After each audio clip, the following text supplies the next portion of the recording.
Red dust billowed into the air as the horse-drawn wagon screeched to a halt in front of the ranch gate. The door creaked open, and a tall figure stepped down. She wore a worn leather dress, and her thick black hair was partly braided, the rest matted with sweat from the long journey. Her shoulders were broad, her strong arms clearly visible under her rough shirt. She stood upright, tall enough that her shadow covered nearly half the gate. The driver lifted a wooden suitcase to the ground, then flicked the reins and rode off, leaving a cloud of red dust hanging in the air. In the distance, a few neighbors stood by their fences, staring and whispering to one another. Is she Apache? No. Look at her skin tone, half white, half native. Who did Boone bring home? Elias Boone stood frozen on the porch steps. He had imagined a small, gentle girl, but the woman before him looked like a warrior. Sana's gaze swept across the yard and stopped at him. Her eyes dark, calm, and so deep that Elias felt his heart beat faster. The afternoon wind pushed the gate open with a creak. Sana gripped her suitcase tighter, neither stepping forward nor retreating. The air was thick, only the wind and the pounding of Elias's heart broke the silence. He swallowed hard, searching for a greeting, but all that came out was a soft whisper. Hello. Sana did not smile. She simply nodded. And in that moment, Elias knew his life had just changed, even if he had no idea how. Elias Boone stood still for a long moment on the porch, watching Sana's silhouette as she crossed the yard. The red dust slowly settled, leaving only the smell of horse sweat and the creaking sound of the gate hinges. He turned and walked back into the cabin, lifted the kettle of black coffee still hot on the stove, and poured himself a cup. The little cabin was so quiet that the sound of the spoon stirring in the cup echoed like a bell. It had been 8 years since Elias began living alone on this land. The ranch was just over 100 acres, dry and unforgiving. In the dry season, the ground cracked open. In the rains, it turned to mud. He kept farming, tending to his scrawny herd of cattle, trying to hold on to the land his father had left behind. Elias's parents had died from a fever during the harshest winter he could remember. The day he buried them, he stood alone in the tiny graveyard behind the house, the wind biting cold. Since then, he had become part of this land, quiet, hard-working, afraid to ever leave, for fear that all his family's efforts would be swallowed by time and dust. On winter nights, the cabin felt like it shrank in the darkness. Elias would sit alone at the table, carving little things out of wood with his knife, a horse, a windmill, even a miniature fence post. He never sold them. He just stored them away in a drawer, as proof that he still existed. When he first saw the mail-order bride advertisement in a Kansas newspaper, Elias had scoffed. But that night, when the wind slipped through the cracks in the door and blew out the stove flame, he started writing a letter. Not because he needed someone to cook for him, but because he needed a voice in that empty house. And now, that girl was outside, but she was nothing like he had imagined. Not a slender bride. Not someone who would hide behind him at the first sign of trouble. She felt like a wild wind blown in from the Apache valleys, carrying something Elias could not yet name. He stood up, set the coffee cup down, and took a deep breath. No matter how uncertain he felt, he knew he had invited her here. And now, the two of them would have to learn how to exist together on this land, or at the very least, he had to ask her inside. The cabin door creaked as Elias pushed it open. Sana had set her suitcase down right on the porch step, standing with her arms crossed like a bronze statue. In the fading afternoon light, her skin shimmered with a reddish-bronze hue, and the muscles in her arms stood out as she clenched the rope slung over her shoulder. "Come inside," Elias said curtly, avoiding her gaze. She gave a slight nod and stepped into the cabin. Her dust-covered moccasins left faint marks on the wooden floor. Elias pulled out a chair for her, then awkwardly opened a cabinet and placed a plate of leftover jerky and cornbread from lunch on the table. Sana sat with a straight back, not touching the food right away. She surveyed the room like a warrior assessing a battlefield, the neatly made wooden bed, the Winchester propped against the doorframe, the leather coat hanging from a hook. Elias felt himself under the same scrutiny, as if she was deciding whether he was someone worth staying for. Finally, Sana picked up a piece of jerky and began eating slowly. The faint crunch of her chewing echoed in the stillness of the room.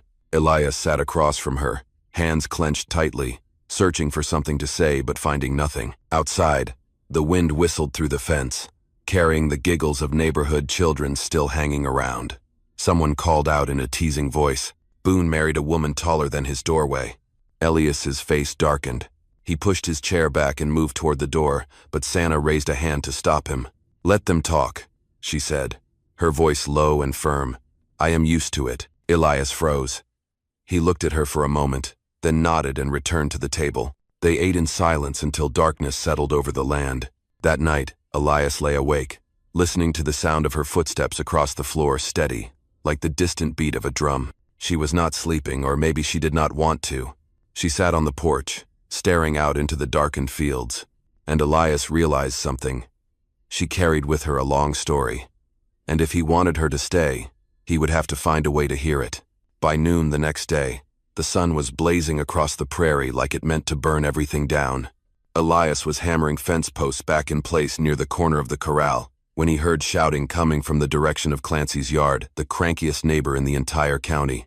"Cattle. Your cattle are in my garden." Elias looked up. Nearly a dozen cows had broken through the old fence and stampeded into Clancy's cornfield, trampling the rows into chaos. Old Clancy was shouting at the top of his lungs, throwing his hat onto the dirt. "Boone, if you cannot control your herd, then pack up and move somewhere else." Before Elias could get a word out, Santa stepped off the porch. She squinted toward the cattle, then, without saying a thing, leapt onto a horse tied nearby. In a flash, she was riding straight toward the field. Red dust exploded into the air. The rope in her hand sliced through the sky with a loud whoosh. Santa let out a sharp cry in Apache, a sound so fierce it made the entire herd hesitate. The lead cow bellowed and charged, but she swung her horse in front of it, looped her rope around its horns, and yanked hard. The beast collapsed to its knees. The rest of the cows backed off, circling nervously. Santa drove her horse forward, pushing them out one by one. Within minutes, the entire herd had been forced back behind the fence. The whole neighborhood stood in stunned silence. Clancy picked up his hat, mouth open in disbelief. A child shouted with glee, "She did it!" Santa quickly tied the cows to a post, wiped the sweat from her brow, and dismounted. She stood tall, her breathing steady, as if the whole ordeal had not even winded her. The neighbors' expressions had shifted, not scorn now, but something closer to admiration. Elias walked toward her, about to say something, but Santa just nodded and turned back toward the cabin. He watched her go, feeling something stir in his chest, a mix of gratitude and awe. That evening, Elias quietly repaired the fence while Clancy kept silent. But when Elias glanced over, the old man gave a small nod as if to say, "Fair enough." For the first time, the neighbors no longer looked at Santa with suspicion. "I truly appreciate having you here." If this story brought back old memories, dusty afternoons, and the sound of hooves echoing in your heart, go ahead and subscribe to my channel. So each day, we can sit together once more, and I will tell you another tale from the wild, wild West. Night fell quickly over the prairie. After a long day, the cool evening breeze swept across the porch. Elias sat at the table, the oil lamp casting a dim yellow glow across the wooden floor. On the table were just a tin of black coffee and 2 metal cups. Santa stepped out from the back room, her hair loose over her shoulders, her face shadowed under the soft light. She sat down across from him, silent for a long while. Elias slid a cup toward her. "Thank you for what you did with the cattle," he said slowly, his voice hoarse from a full day of arguments with the neighbors. Santa took a sip of coffee, then set the cup down. "No need to thank me. The herd is yours. If you lost them, you would lose the whole ranch." Elias looked at her for a long moment. In the lamplight, he could see the thin scars on her arms. He asked quietly, "Where did you come from?" Santa turned her face slightly, as if weighing whether to answer. Then she took a deep breath. "My father was Apache. My mother was white. I never fully belonged anywhere. The tribe saw me as mixed blood, said I would bring misfortune. White folks called me half-breed, like it was some kind of curse." Elias said nothing. Santa went on, her voice growing lower. "I left the village when I was 16, lived off hunting, taking jobs where I could, learning to grow stronger every day so no one could ever touch me. But no matter where I went, people looked at me the same way, with either contempt or fear." The room was still. The oil lamp flickered. Elias laid his calloused hand flat on the table. His voice dropped low. "No one here is going to drive you away. This land belongs to both of us. If you want to stay." Santa looked at him. In her deep black eyes, Something flickered, not quite joy, but no longer suspicion either. She nodded once, very slightly. Outside, the insects hummed in the grass. Elias felt like the dark little cabin had somehow grown a little larger. For the first time in years, he no longer heard the wind howling across the roof like the cry of loneliness. The next morning, Elias rode into town to buy nails and wire.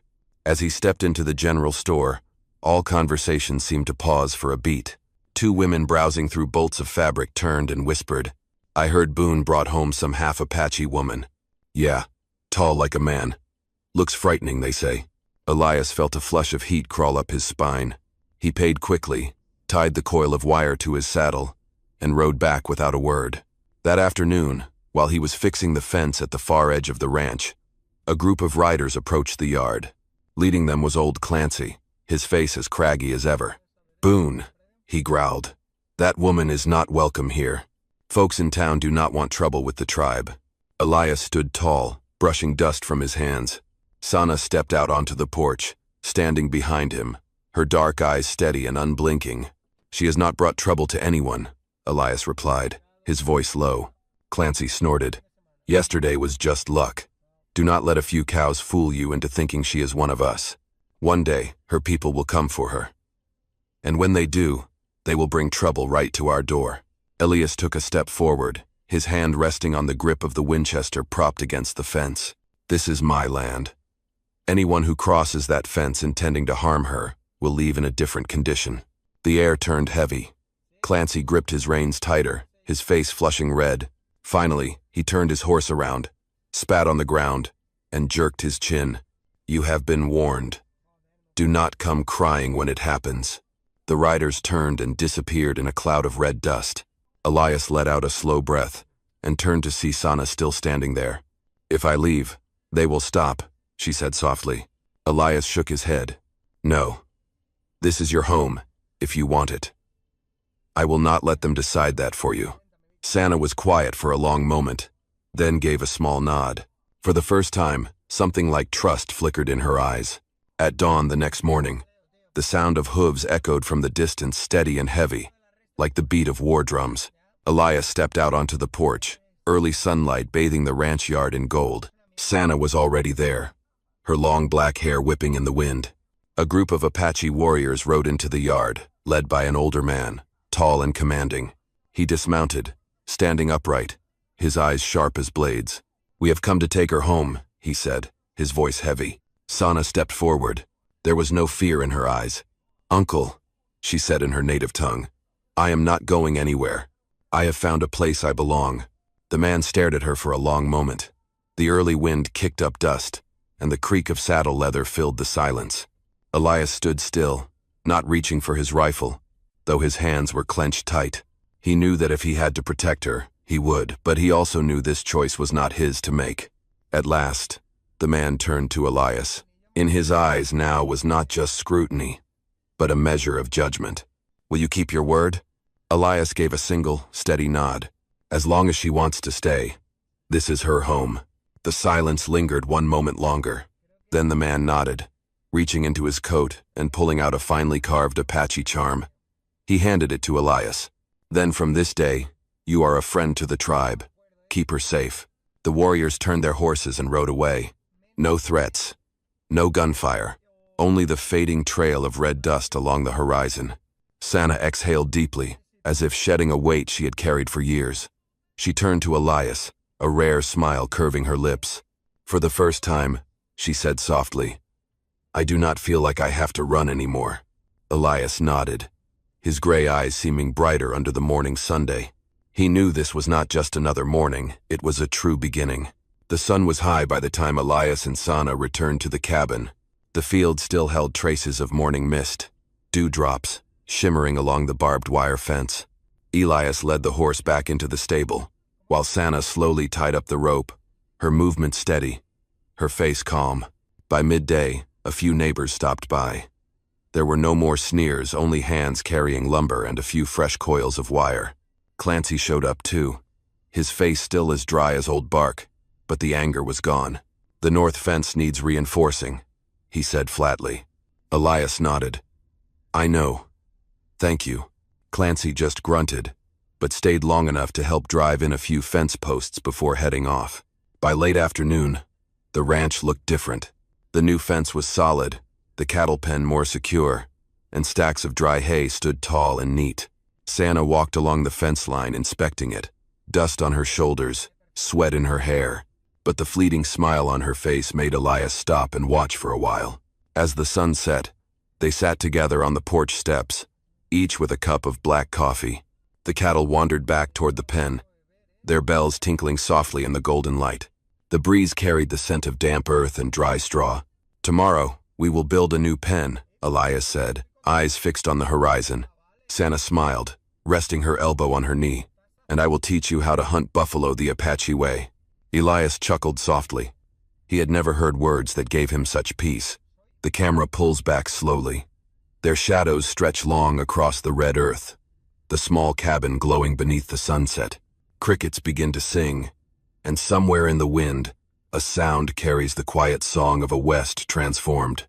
A place where a man and a woman had finally found a place to belong. Asterisk, asterisk. My friend, love does not come to make us soft. It comes to make us stronger. It reminds us that freedom only holds meaning when it is shared. And sometimes, the most beautiful thing in the Wild West is not the sound of gunfire but the quiet after the storm, when two hearts finally beat as one. In this land, folks learn to stand tall through the storms. True strength is not in muscle or gunpowder but in holding your ground and protecting the one you love even when the whole world turns its back. Asterisk, asterisk. And so, I have one small wish to send out to you, the cherished audience of Wild West storytelling. I hope you live a life full of joy and love. I love every one of you. Tell me what you felt about this story. Leave a comment down below. Press number 1 if you enjoyed this story. And do not forget to subscribe to the channel for more thrilling tales from the Wild West.